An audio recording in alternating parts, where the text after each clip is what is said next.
I'm Cynthia Rowland, and this is episode 66 of EO Radio Show. Happy New Year to all of you.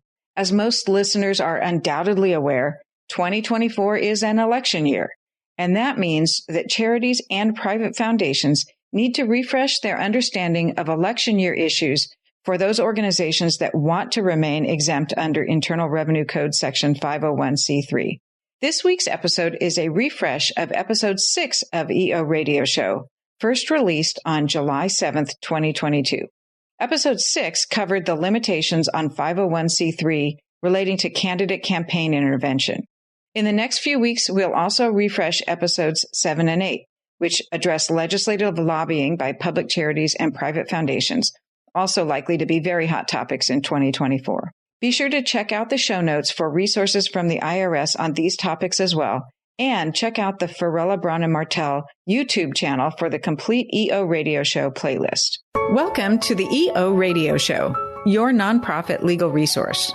Brought to you by the Exempt Organizations Group at Farella, Braun, and Martel. My name is Cynthia Rowland, and I'm a partner at Farella. I'm a business and tax lawyer with more than 30 years of experience advising clients on nonprofit and charity law. Through this podcast, our lawyers and guests will discuss a range of legal and business issues impacting the nonprofit world because we understand you work hard every day to make your community a better place to live and do business. Many of our programs focus on the basics, and at times we'll do a deep dive into narrow and complicated legal issues. Again, welcome to the EO Radio Show. We're glad you're here. So as we think about election year issues for charities and foundations, we have to start with the key defining language in Internal Revenue Code Section 501c3. Here's the specific language, and I'm quoting from the statute. No substantial part of the activities of a charity or foundation may consist of carrying on propaganda or otherwise attempting to influence legislation, except as otherwise provided in subsection H, and which does not participate in or intervene in, including the publishing or distributing of statements, any political campaign on behalf of or in opposition to any candidate for public office. That bears repeating. The Internal Revenue Code has specific prohibitions for public charities and private foundations that are described in 501c3, and it specifically says that such organizations must carry on charitable activities with the limitation as follows, and this is the quote, no substantial part of which is carrying on propaganda or otherwise attempting to influence legislation, except as otherwise provided in subsection H, and which does not participate in or intervene in, including the publishing or distributing of statements, any political campaign on behalf of or in opposition to any candidate for public office. So one part of this is our focus today, and the other part we'll focus on in the next part 2 of this episode. What we're going to focus on today is candidate campaign intervention, and the second in this series will focus on lobbying activities, that is, efforts to influence legislation. So thinking about candidate campaign intervention, a public charity can do a number of activities using its tax-deductible contribution donations in connection with election year issues. A public charity may do all of the following. It may conduct public education and training about participation in campaigns. It can educate candidates. It can canvass or poll the public on issues and other similar activities. A charity or foundation can do certain other activities, but only when following applicable restrictions that have been developed in the law and regulations. A public charity can do all of the following with restrictions. They can prepare candidate questionnaires, publish candidate qualifications, sponsor candidate debates, and even conduct voter registration drives. But let's start with what's specifically prohibited. What are the prohibited political campaign activities that charities and foundations need to pay attention to? Well, it's a pretty long list. These are the prohibited activities: endorsing a candidate for public office, urging the public to vote for or against any specific candidate, contributing money to an election campaign, forming or supporting a political action committee, that is a PAC, providing mailing lists to candidates, scoring or grading candidates based on the charity or foundation's criteria. The charity or foundation also can't provide campaign workers to candidate campaigns. The charity or foundation can't support political party platforms by any means. Charities and foundations are also prohibited from linking to candidate or PAC websites. So that last point is an important one to think about. Often a charity or a foundation website links to other organizations, and if that linked page has a reference to candidate or PAC support, that's a problem. There's generally what we call the one link rule.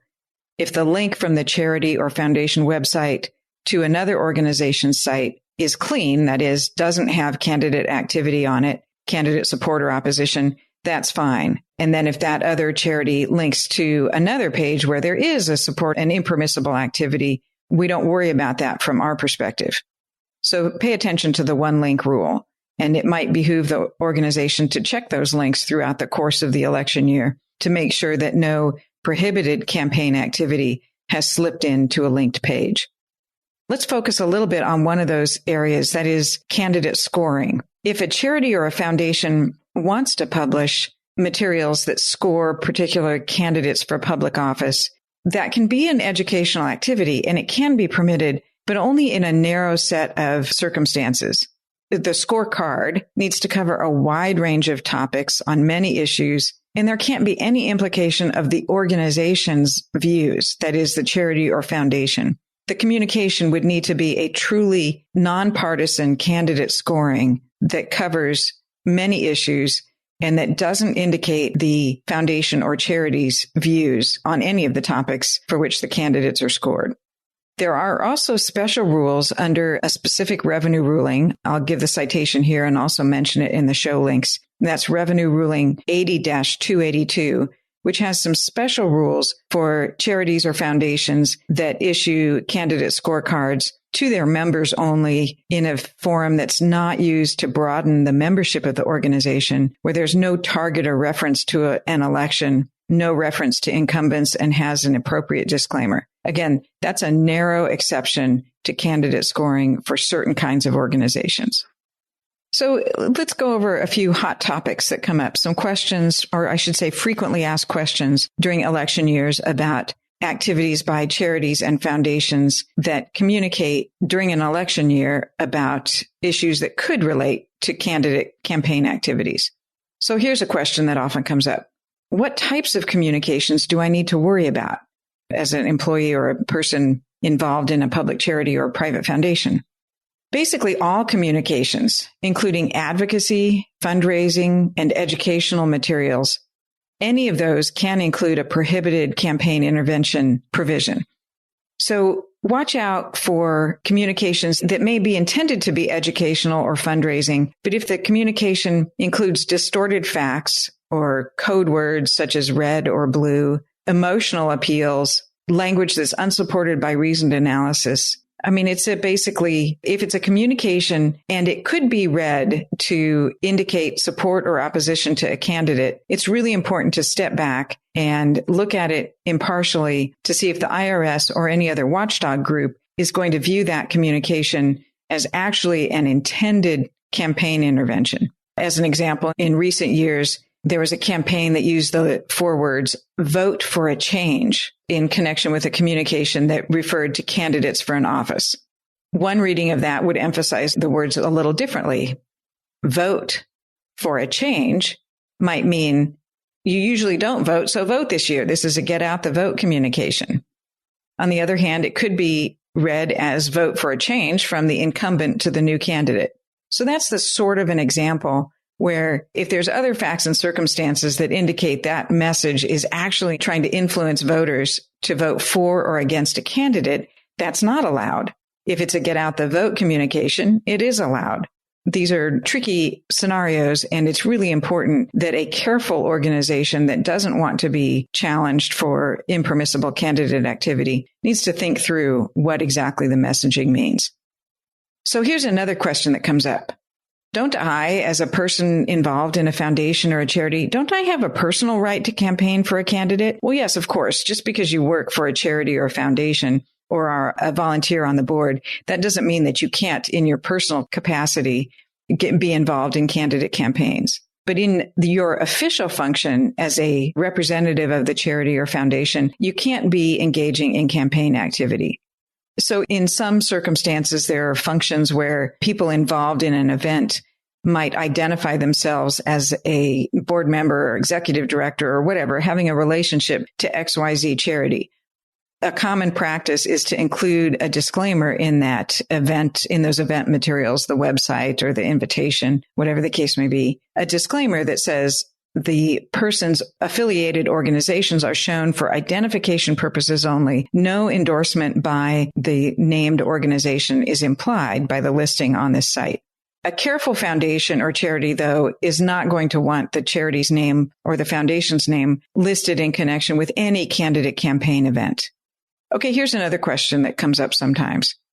What charity resources can I use when participating in a campaign? Well, obviously, you can't use the website or social media accounts of the charity. In the olden days when we actually used letterhead paper, you wouldn't want to use paper mail letterhead or paper mail correspondence or envelopes to distribute candidate campaign resources. Servers and computing capacity, including email addresses, those are also charity resources if it's a charity email, a charity computer, a charity license to software. None of those can be used in connection with a candidate campaign activity. Paid time can't be used. So if an individual associated with a charity or a foundation wants to work on a candidate campaign, that can't be during work hours. It can be vacation time, but not paid work time. Obviously, no charity cash resources or economic resources can be used for campaign activities. So it bears repeating here. There are often slip-ups, particularly with email addresses, social media sites. The charity or foundation's emails should not be used for any candidate communications.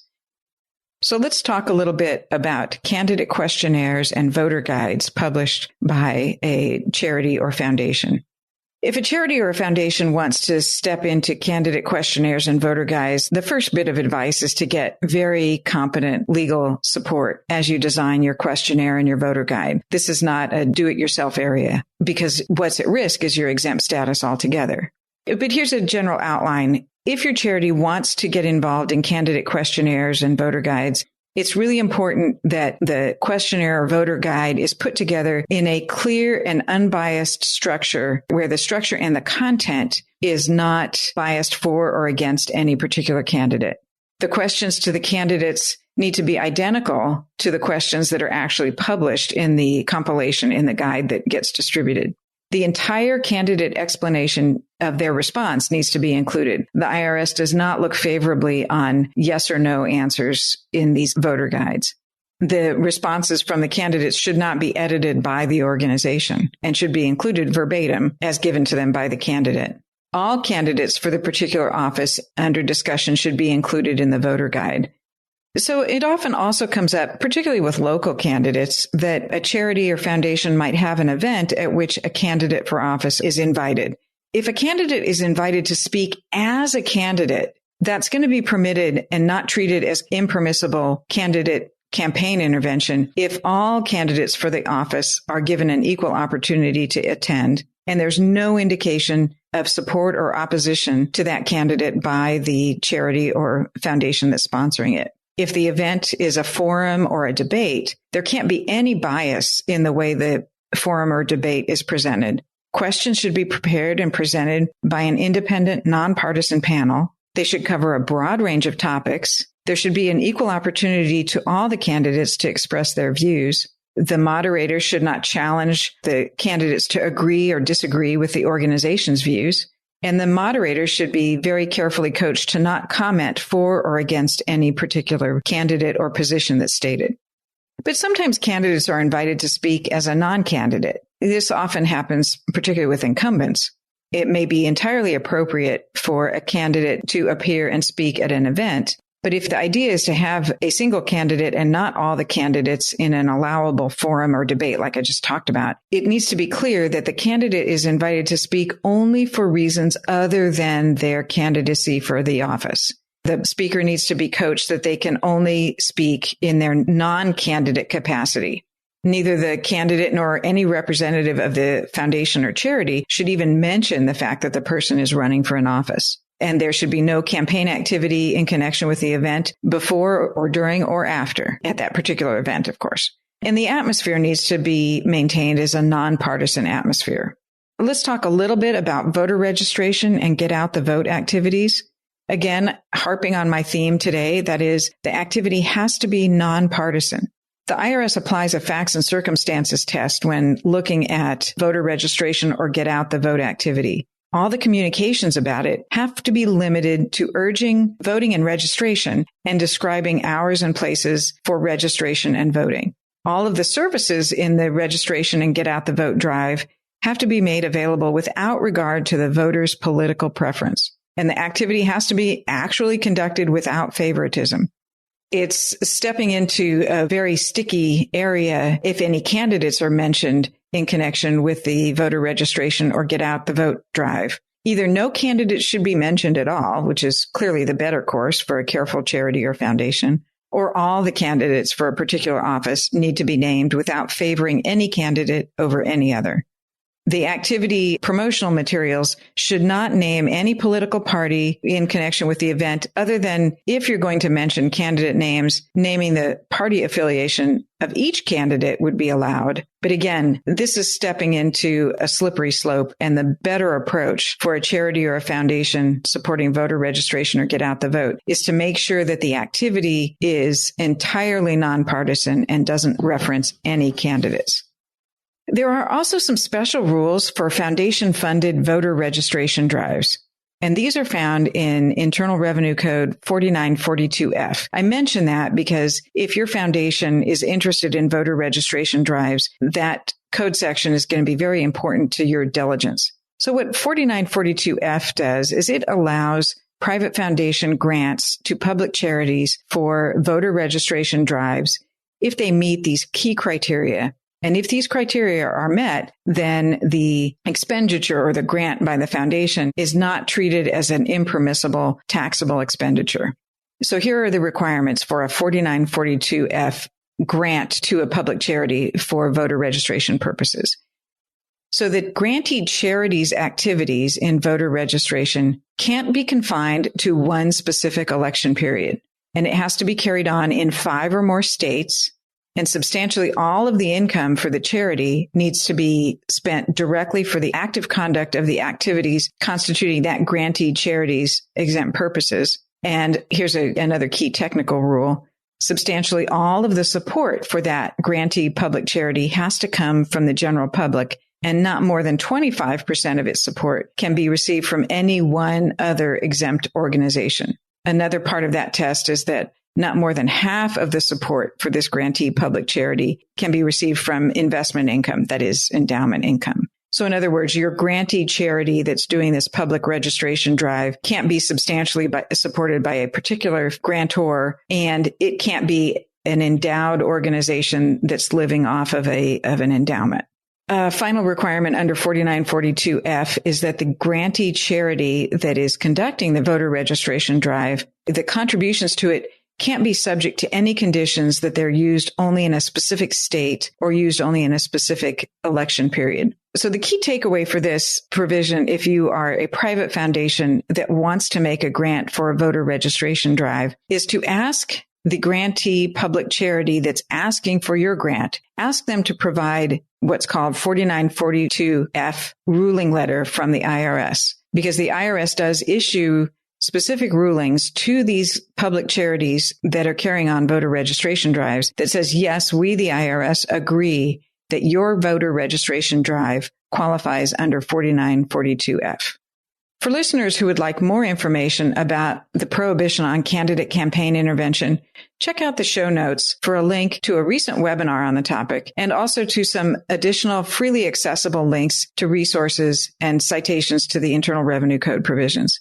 And stay tuned for part 2 of this series, which will focus on policy advocacy and legislative lobbying.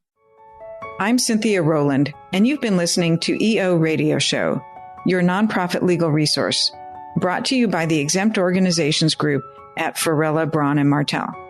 If you have suggestions for topics you would like for us to discuss, please email us at eoradioshow@fbm.com. That's eoradioshow@fbm.com. Thank you for joining us. Until next time, make a difference.